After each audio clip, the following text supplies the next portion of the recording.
மக்கள் ஆதரவு பெருக பெருக பொறுப்பும் கடமையும் கூடுவதாக குறிப்பிட்டுள்ள முதலமைச்சரும் திமுக தலைவருமான ஸ்டாலின் அதனை காப்பாற்ற திமுக தொண்டர்கள் இன்னும் கடுமையாக உழைக்க வேண்டும் என கேட்டுக் கொண்டுள்ளார். சட்டப்பேரவை தேர்தலை ஒட்டி உடன்பிறப்பே வா கூட்டத்தை நடத்தி வரும் முதலமைச்சர் ஸ்டாலின் தொகுதி வாரியாக நிர்வாகிகளுடன் 1-to-1 சந்திப்பை மேற்கொண்டு வருகிறார். இந்நிலையில் தொண்டர்களுக்கு அவர் எழுதியுள்ள கடிதத்தில் வளர்ச்சி என்பது தன்னால் மட்டுமானதல்ல, தொண்டர்கள் ஒவ்வொருவரின் ஆக்கப்பூர்வமான நடவடிக்கையால் வளர்ந்து வரும் என்றும் இந்த வெற்றியை பெற்றுத்தர அனைவரும் அயராது பாடுபட வேண்டும் எனவும் கேட்டுக் கொண்டுள்ளார்.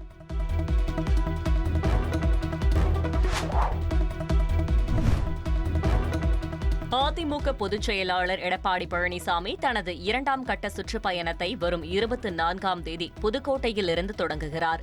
2026 சட்டப்பேரவை தேர்தலையொட்டி மக்களை காப்போம், தமிழகத்தை மீட்போம் என்ற பிரச்சார சுற்றுப்பயணத்தை மேட்டுப்பாளையத்தில் கடந்த ஜூன் 7ஆம் தேதி இபிஎஸ் தொடங்கினார். இந்நிலையில் 2ஆம் கட்டமாக வரும் 24ஆம் தேதி தொடங்கி ஆகஸ்ட் 8 வரை விருதுநகர், தென்காசி, நெல்லை, தூத்துக்குடி, ராமநாதபுரம், சிவகங்கை, புதுக்கோட்டை மாவட்டங்களில் சுற்றுப்பயணம் மேற்கொள்கிறார்.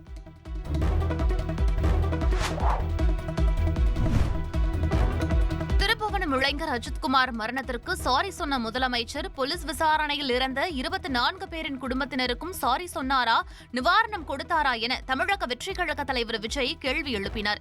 திருப்புவனம் இளைஞர் அஜித்குமார் உயிரிழந்த சம்பவத்தில் நீதி கேட்டு தமிழக வெற்றிக் கழக தலைவர் விஜய் தலைமையில் சென்னை சிவானந்தா சாலையில் ஆர்ப்பாட்டம் நடைபெற்றது.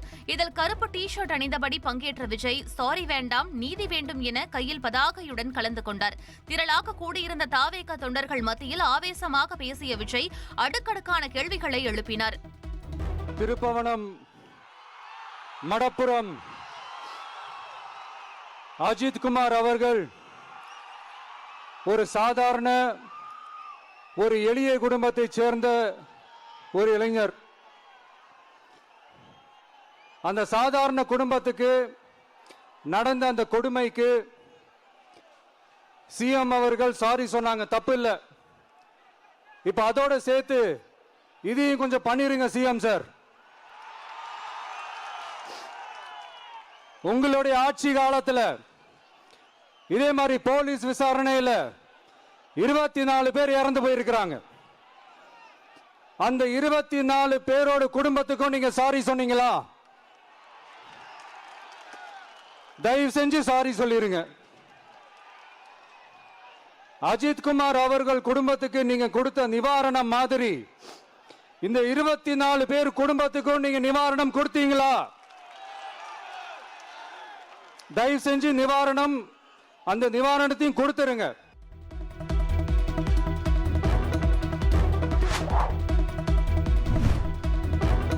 சென்னையில் இருந்து இலங்கைக்கு 126 பயணிகளுடன் புறப்பட்ட விமானத்தில் திடீர் இயந்திர கோளாறு ஏற்பட்டது. இதையடுத்து பழுது சரிபார்க்கப்பட்டு 1.5 மணி நேரம் கழித்து தாமதமாக விமானம் இலங்கைக்கு புறப்பட்டு சென்றது. இலங்கை தலைநகர் கொழும்புக்கு இலங்கை ஏர்லைன்ஸ் விமானம் 126 பயணிகளுடன் புறப்பட்டு செல்ல தயாராக இருந்த நிலையில் விமானம் நடைமேடையிலிருந்து ஓடுபாதைக்கு கொண்டு செல்லப்பட்ட போது திடீரென இயந்திர கோளாறு ஏற்பட்டுள்ளதை விமானி கண்டுபிடித்துள்ளார். உடனே அவர் விமான நிலைய கட்டுப்பாட்டு அறைக்கு தகவல் அளித்ததை அடுத்து பெரும் அசம்பாவிதம் தவிர்க்கப்பட்டது. ஆந்திர மாநிலம் திருப்பதியைச் சேர்ந்த ஒருவரை கொலை செய்து சென்னையில் வீசிவிட்டு சென்றது தொடர்பாக ஜனசேனா கட்சியின் பெண் நிர்வாகி உட்பட 5 பேரை போலீசார் கைது செய்தனர். திருப்பதியைச் சேர்ந்த சீனிவாசலு என்பவரை கொலை செய்து சென்னை 7 கிணறு காவல் எல்லைக்குட்பட்ட பகுதியில் வீசிவிட்டு சென்றது தொடர்பாக ஜனசேனா கட்சியின் பெண் நிர்வாகி உட்பட 5 பேர் கைது செய்யப்பட்டு எழும்பூர் நீதிபதிகள் குடியிருப்பு வளாகத்தில் மஜிஸ்ட்ரேட் முன்னிலையில் ஆஜர்படுத்தப்பட்டனர்.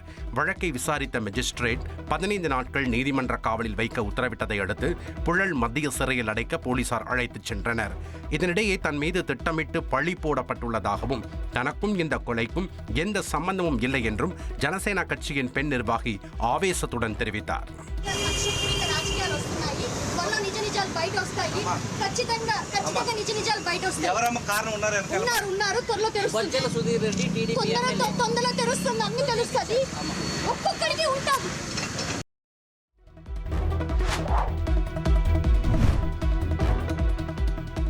இயக்குனர் ப. ரஞ்சித்தின் வேட்டுவம் படப்பிடிப்பின் போது சண்டை பயிற்சியாளர் எஸ். மோகன்ராஜ் காரில் இருந்து குதித்தபோது தவறி விழுந்து உயிரிழந்ததாக தகவல் வெளியாகியுள்ளது. கீழையூர் காவல் சரகம் விழுந்தமாவடி கிராமத்தில் அமைந்துள்ள அளப்பகுதியில் இந்த படப்பிடிப்பு நடந்து வந்த நிலையில் காரில் இருந்து குதித்தபோது தவறி விழுந்த பயிற்சியாளர் மோகன்ராஜுக்கு நெஞ்சுவலி ஏற்பட்டதாக கூறப்படுகிறது. இந்நிலையில் அவரை நாகப்பட்டினம் அரசு மருத்துவக் கல்லூரி மருத்துவமனைக்கு அழைத்து சென்றபோது அங்கு அவரை பரிசோதித்த மருத்துவர்கள் ஏற்கனவே வரும் வழியிலேயே அவர் உயிரிழந்து விட்டதாக தெரிவித்தனர். படப்பிடிப்பின் போது சண்டை பயிற்சியாளர் மரணமடைந்த சம்பவம் திரைத்துறையினர் இடையே சோகத்தை ஏற்படுத்தியுள்ளது.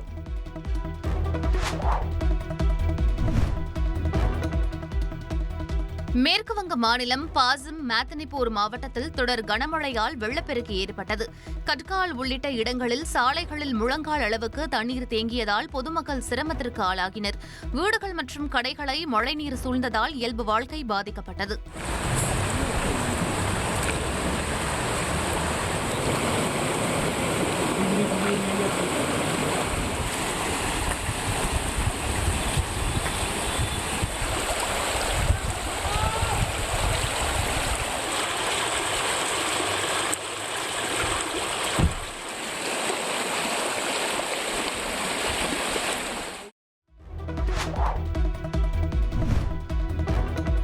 காசாவில் போரை உடனடியாக முடிவுக்கு கொண்டுவர வலியுறுத்தி இஸ்ரேலில் ஆர்ப்பாட்டம் நடைபெற்றது.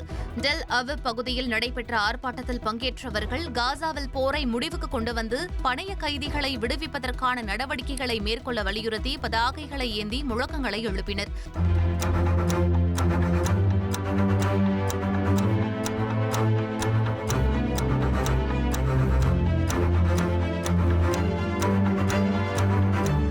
இஸ்ரேல் ஹமாஸ் இடையிலான போர் காரணமாக காசாவில் உயிரிழந்தவர்களின் எண்ணிக்கை 57,800 கடந்துள்ளது குறிப்பிடத்தக்கது.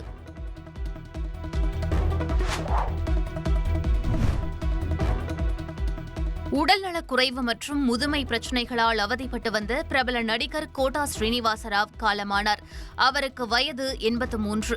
1942ஆம் ஆண்டு ஆந்திர மாநிலம் விஜயவாடாவில் ஜூலை 10ஆம் தேதி பிறந்த இவர் பின்னாட்களில் கல்லூரி படிப்பின் போது நாடகங்களில் தனது திரை வாழ்க்கையை தொடங்கினார்.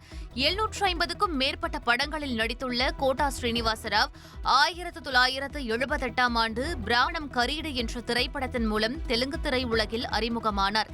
தொடர்ந்து தனது அசாத்திய நடிப்பாலும் திறமையாலும் தமிழ் மற்றும் தெலுங்கு சினிமாவில் தனது முத்திரையை பதித்தார். வில்லன், காமெடி என பல்வேறு வகைகளில் சிறந்து விளங்கிய ஸ்ரீனிவாசராவ் தமிழில் மறக்க முடியாத சில கதாபாத்திரங்களில் நடித்துள்ளார். 2003ஆம் ஆண்டு வெளியான விக்ரமின் சாமி திரைப்படத்தில் வில்லன் தோற்றத்தில் பெருமாள் பிச்சை என்ற கதாபாத்திரம் மூலம் ரசிகர்களின் பாராட்டை பெற்றார். அதேபோன்று திருப்பாச்சியில் சனியன் சகடை என்ற கதாபாத்திரத்திலும் அசத்தியிருப்பார் கோட்டா ஸ்ரீனிவாசராவ். குத்து, மம்பட்டியான், பெருமாள், ஜோர், ஏய், சகுனி, கோ என பல படங்களில் எதிர்மறை கதாபாத்திரங்களிலும் குணச்சித்திர வேடங்களிலும் நடித்து ரசிகர்கள் மனதில் நீங்கா இடத்தை பிடித்தார். இந்திய அரசால் வழங்கப்படும் உயரிய விருதான பத்மஸ்ரீ மற்றும் வில்லன், குணச்சித்திர நடிகர் மற்றும் துணை நடிகர் என பல்வேறு பிரிவுகளில் 9 முறை ஆந்திர அரசின் நந்தி விருதை பெற்றுள்ள கோட்டா ஸ்ரீனிவாசராவின் மறைவுக்கு திரை உலகினர் மற்றும் ரசிகர்கள் இரங்கல் தெரிவித்துள்ளனர். ட்ரெண்ட ஃப்ரெண்ட் ஆக்கிக்கோங்க. தந்தி டிவியின் சப்ஸ்கிரைபர்ஸ் அண்ட் ஃபாலோவர்ஸ் குடும்பத்துல நீங்களும் இணையுங்க.